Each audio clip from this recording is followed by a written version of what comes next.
धन्यवाद. या नभानं या भूमीला दान द्यावं आणि या मातीतून चैतन्य गावं.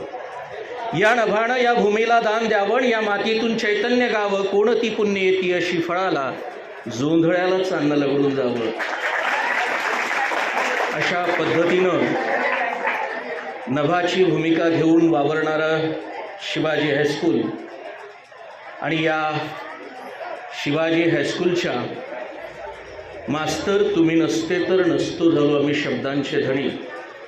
मास्तर तुम्ही नसते तर नसतो झालो आम्ही शब्दांचे धणी. गेले असते सगळे दूर, जवळ केलं नसतं कोणी. ज्या पद्धतीनं शब्दांचं दान तुमच्या पदरात टाकून या ज्ञानाच्या रानामध्ये तुम्हाला ते पेरतं करत आहेत, त्या अनुषंगानं या मंचावर उपस्थित असलेले या शाळेचे मुख्याध्यापक आदरणीय घुगे सर, अतिशय छान मनोगत ज्यांनी मॅडमनी कवितेतून केलं, काही संदर्भ देऊन केले, तांबे सरांनी अनेक अध्यात्माचे दाखले देऊन तुम्हाला सांगितलं, अशा उत्तम मनोगतातून खऱ्या अर्थानं तुमची ज्या शिक्षकांशी सातत्यानं सानिध्य राहिलं आणि ज्यांनी तुमच्यासोबत ज्ञानाचा वसा आणि वारसा सातत्यानं चालवला, असे सर्वच आदरणीय गुरुजन वर्ग, अतिशय उत्तम आणि नेटकेपणानं शिक्षकांचं वर्णन करणाऱ्या विद्यार्थिनी, म्हणजे खरं तर शिक्षकाने माफी मागावी विद्यार्थ्यांची, इतकं छान वाक्य ती विद्यार्थिनी जेव्हा बोलली ना, तेव्हा माझ्या हृदयामध्ये एक सर अशा पद्धतीचा कंप निर्माण झाला. विद्यार्थी मित्रांनो, जरा आवाजाकडे लक्ष द्या. खरं तर ही तळमळ जी आहे, हा निरोप समारंभ तुमच्यासाठीच ठेवलेला आहे. अन्यथा शिक्षकांना निरोप समारंभ घेण्याची गरज नसते. आपण कोणत्या वाटेवर, कोणत्या वळणावर जाणार आहोत, त्या वाटेवरती, वळणावरती आपण कसं चाललं पाहिजे. चार भिंतीमध्ये तुम्हाला पुस्तकातलं शिक्षण तर मिळालेलंच आहे, त्याबरोबर शिक्षकांनी त्यांचे असंख्य अनुभवाचे दाखले देऊन तुम्हाला या जगामध्ये वावरताना कुठे कुठे कोणत्या संवेदनेच्या अनुभवाच्या गाठी कोणत्या ठिकाणी कामात येणार आहेत, त्या संदर्भाने सांगितलेल्या आहेत. आणि फक्त मोजक्या 20 मिनिटांमध्ये तुमच्यासमोर मी बोलणार आहे. खरं तर तुमच्या मेंदूमध्ये असंख्य विचार चालू असतील आत्ता या क्षणाला. अतिशय मी जेव्हा पहिल्यांदा या विद्यालयामध्ये प्रवेश केला तर मी एका छान बागेत आलेलो आहो अशी अनुभूती मला या ठिकाणी या सर्व मुलींकडे पाहिल्यावर मिळाली की किती छान जाई जुई, मोगरा, फुलोरा, गुलाब यासारख्या, चंपा चमेलीसारख्या अतिशय सुंदर अशा देखण्या या सावित्रीच्या लेकी, जिजाऊच्या लेकी समोर बसलेल्या आहेत आणि खूप सुंदर पद्धतीनं. आणि या मुलांच्यामध्ये फुलपाखरासारखे रंगबिरंगी पंख आणि त्या पंखांमध्ये बळ घेऊ पाहणारे ही मुलं आहेत.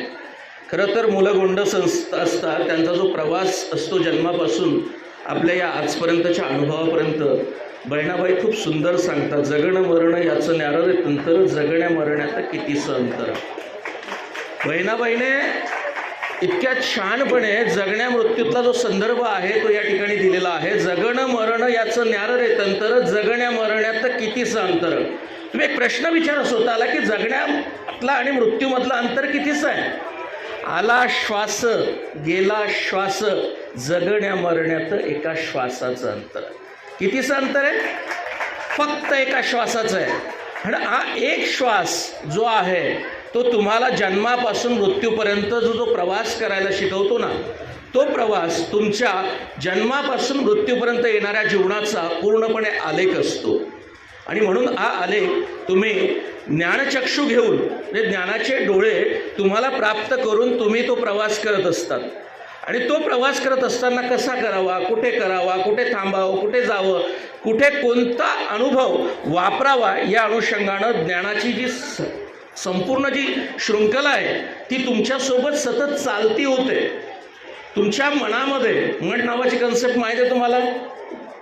बहिणाबाई ते पण सांगतात, मन केवड जसा काकसाचा दाना, मन एवढ त्यात आबाळ मायना. म्हणजे तुमच्याजवळ मन नावाची संकल्पना आहे, बुद्धी नावाची संकल्पना आहे, बुद्धी नावाची कन्सेप्ट आहे, मन नावाची कन्सेप्ट आहे. तिला कशा पद्धतीनं तुम्ही रुंजी घालतात, किती त्याला खत पाणी देत आहात, त्या पद्धतीनं तुमचं व्यक्तिमत्व साकार होत जात आहे. पहिल्या वर्गापासून 10व्या वर्गापर्यंतचा तुमचा प्रवास, पहिल्या वर्गापासून 10व्या वर्गापर्यंतचा तुमचा जो प्रवास आहे तो जरा आठवा. पाठीमागे जरा वळून पहा. आपला शाळेतला पहिला दिवस आणि आज 10व्या वर्गातला शेवटचा दिवस.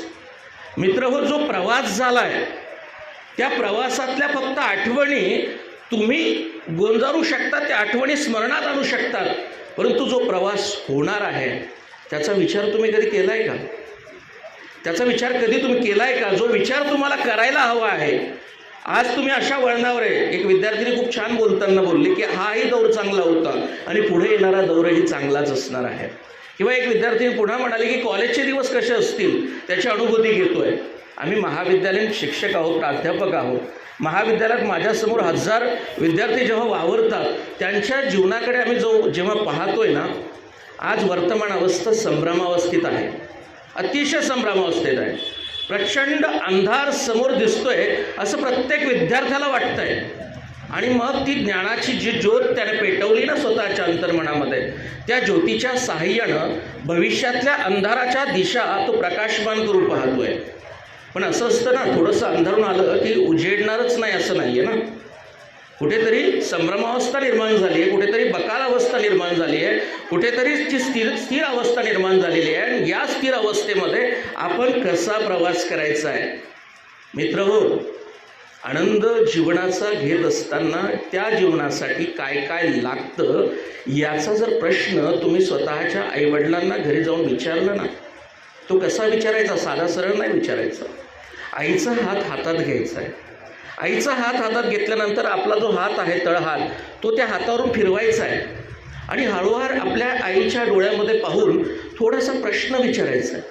आई, जगण्यातलं जे जीवनाचं तत्त्वज्ञान आहे, म्हणजे तुझ्या जन्मापासून तू जो प्रवास करत आली आहेस ना, तो कसा ग तू प्रवास केलास? हा प्रश्न जेव्हा तुम्ही त्या आईला विचारणार, आणि माझ्या भवितव्याबद्दल तुझ्या डोळ्यामध्ये कोणती ग स्वप्न आहेत, मग ती स्वप्न कोणती आहेत? तर मुलींच्या बाबतीमध्ये प्रत्येक आईला वाटतं रांधावाडा, उष्टी काढा आणि बाळुती धुवा याच्यामध्ये तिचं आयुष्य जाऊ नये. ती कुठल्या तरी अधिकार पदावर पोहोचावी, ती अधिकारी पदावर तिने काम करावं, कुठली तरी एक नामांकित व्यक्ती तिने व्हावं, तिचं आयुष्य वर्तमानाच्या आयुष्यापेक्षा भविष्याचं आयुष्य उज्ज्वल व्हावं. आणि मुलांच्या संदर्भामध्ये खरं तर युवकांची फार भयानक अवस्था आहे. काय करावं या तरुणांनी हेच यांना कळत नाही आजच्या स्थितीमध्ये. कौतुक तर खऱ्या अर्थानं मी करत की इथं बोलणाऱ्या मुलीच आल्यात, मुलं आली नाहीत. पाठीमागं बॅक बेंचवर बसून बोलता येतं तिथं साहस आपल्याला आहे, परंतु इथे येऊन जेव्हा आपल्याला आपलं मनोगत व्यक्त करायचं आहे, आपल्या मनाची उकल करायची आहे, मनातले जे 2 शब्द आहेत ते आपल्या मित्रांसमोर मैत्रिणींसमोर खुले करायचे आहेत, तितकंही सामर्थ्य आपल्याजवळ नाही आहे. आणि आपण बसल्या जागेवर खूप छान बोलतात. आउटडेटेड झालं आयुष्य, स्वप्नही डाउनलोड होत नाहीत. संगणकाची आणि मोबाईलची जी भाषा तुम्हाला आम्हाला कळते ना, त्याच भाषेत तुमच्याशी बोलतोय. आउटडेटेड झालंय आयुष्य, स्वप्नही डाउनलोड होत नाहीत. दुःखांना लागलाय व्हायरस, संवेदनांना लागलाय व्हायरस, दुःखही सेंड करता येत नाहीये. 21व्या शतकातली, म्हणजे तुम्ही आम्ही 21व्या शतकातली पिढी भलती क्यूट आणि कॉन्टॅक्ट लिस्ट वाढत गेली आहे. संवाद झालेत म्यूट. किती संवाद म्यूट आहे आपला? प्रचंड असंवादी बनलेलो आहोत आपण. म्हणजे आपल्या घरामध्ये वावरताना आपल्या आईशी संवाद नाही, आपल्या बापाशी संवाद नाही, आपल्या भावाशी संवाद नाही, आपल्या बहिणीशी संवाद नाही, आणि असंख्य आयुष्याचे उन्हाळे पावसाळे पचून आलेल्या आजी आजोबांशीही आपला संवाद नाही आहे. हा माणसांशी संवाद ठीक आहे हो, पण तुमच्याशी तरी संवाद आहे का? तुमच्याशी तरी संवाद आहे का? जरा स्वतःला प्रश्न विचाराल का? मी माझ्याशी कधी बोलले का? मी कोण आहे? मी कोण आहे? मी कोण आहे हे नाव फक्त तुमच्या समोर येईल, पण मी कोण आहे, मला काय जगायचं आहे, मी कोणत्या दिशेनं प्रवास करायला पाहिजे आहे, याची उत्तरं तुम्हाला सापडत नाहीत, कारण तुम्ही स्वतःशी संवाद कधीच करत नाही. जेव्हा आपण स्वतःला काही प्रश्न विचारतो ना, मला एक सांगा, रात्री आलेल्या निद्रेतून सकाळ झाली, सूर्योदय झाला, या निद्रेतून आपण उठलोच नाही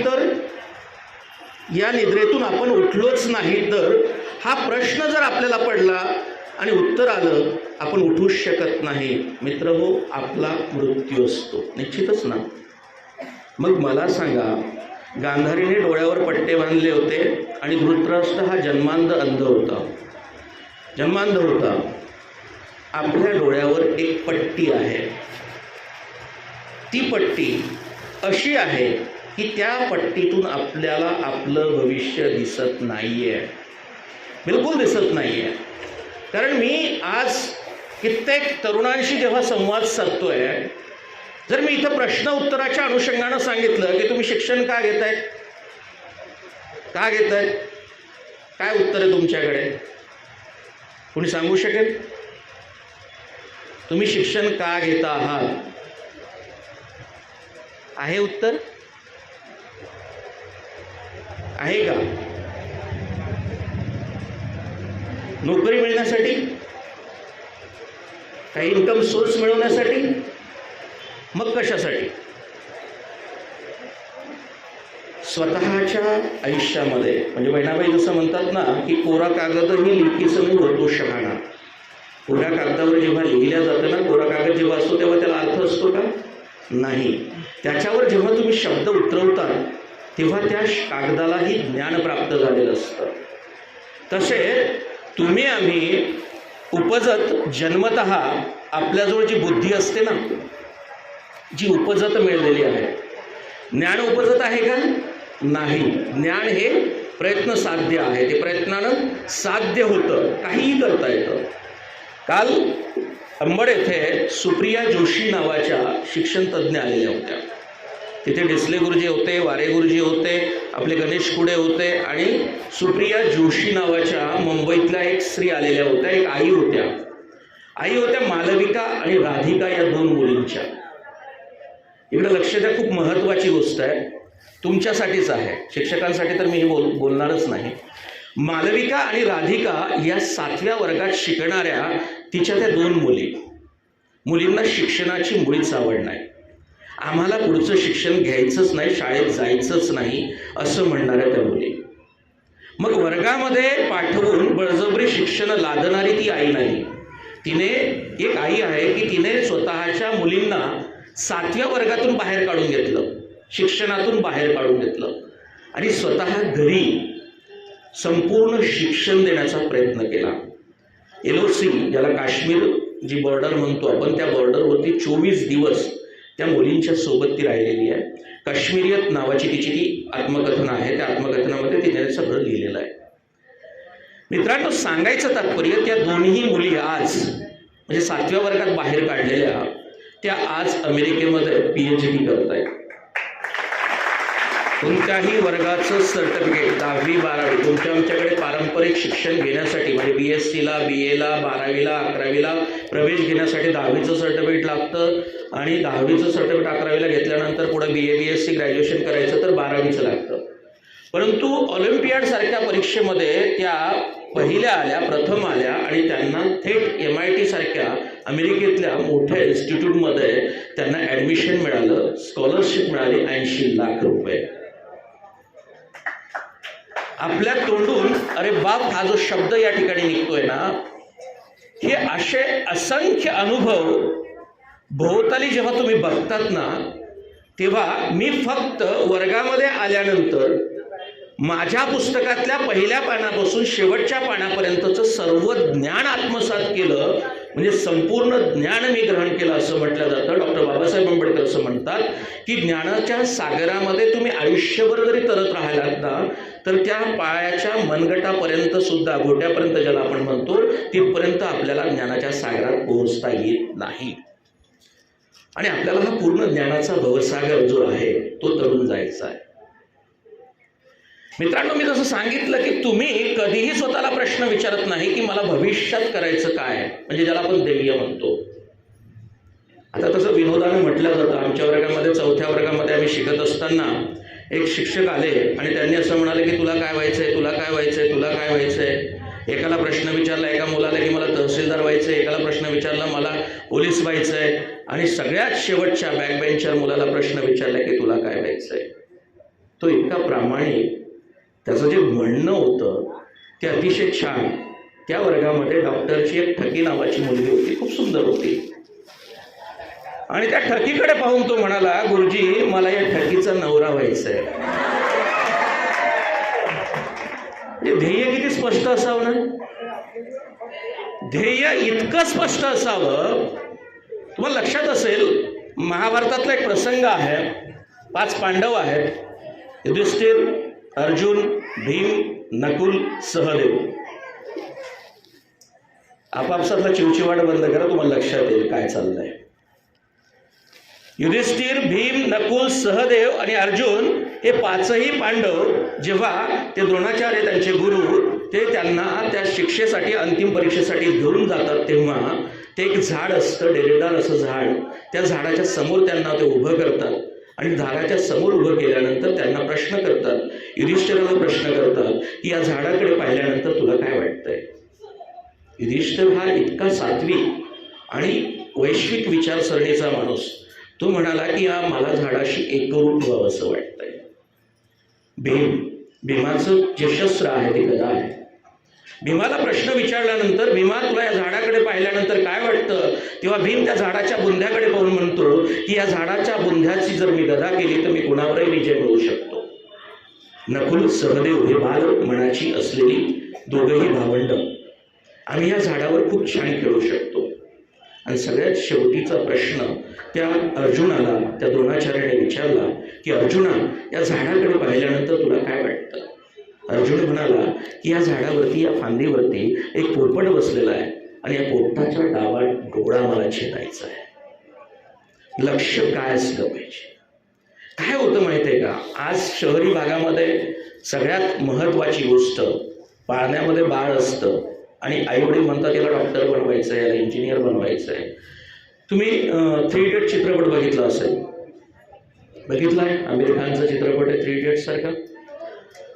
खरं तर उपनयन नावाचा एक संस्कार आपल्याकडे होता जुन्या कालखंडामध्ये की तुम्हाला कोणत्या ज्ञानासोबत जायचं आहे याच्यासाठी तुमच्यासमोर ती सगळी ज्ञानाची जी साधनं आहेत ती ठेवल्या जायची. पुस्तकासोबत जो खेळायचा त्याला त्या गुरुकुलात पाठवल्या जायचं, शस्त्रास्त्रासोबत जो खेळायचा त्याला त्या गुरुकुलात पाठवल्या जायचं. मात्र आपलं होतं नेमकं उलटं.